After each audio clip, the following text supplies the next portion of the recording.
వచ్చాక రూట్ మార్చేశాడు. ఇదివరకు బై రోడ్డు రవాణా అంటే 2 రకాలైంది రోడ్డు రవాణాలు. రోడ్డు మీద లారీల్లో ఈ ట్రక్కుల్లో వీటిట్లో తీసుకురావడం, రెండవది రైళ్ల ద్వారా తీసుకురావడం.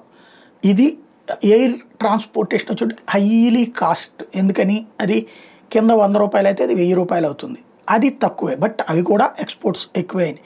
అయితే వీటన్నిటికంటే కూడా ఎక్కువ ప్రయారిటీ ఇచ్చుకొచ్చింది జల రవాణా.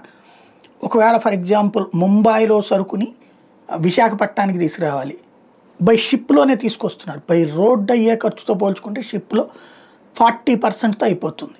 By road transportation, by train ట్రాన్స్పోర్టేషన్తో పోల్చుకుంటే 40% తక్కువకు వస్తుంది. దేశంలో కూడా ఇంటర్నల్గా ఒక రాష్ట్రం నుంచి ఇంకొక రాష్ట్రానికి షిప్పుల ద్వారా ట్రాన్స్పోర్టేషన్ పెరిగిపోయింది. ఈ మధ్యన మోడీ వచ్చాక ఈ గుజరాతీ వ్యాపారస్తుడు కదా తెలివిగా నేర్చుకొచ్చినటువంటి, తెలివిగా ప్రజలకు అలవాటు చేస్తుంది ఇదే.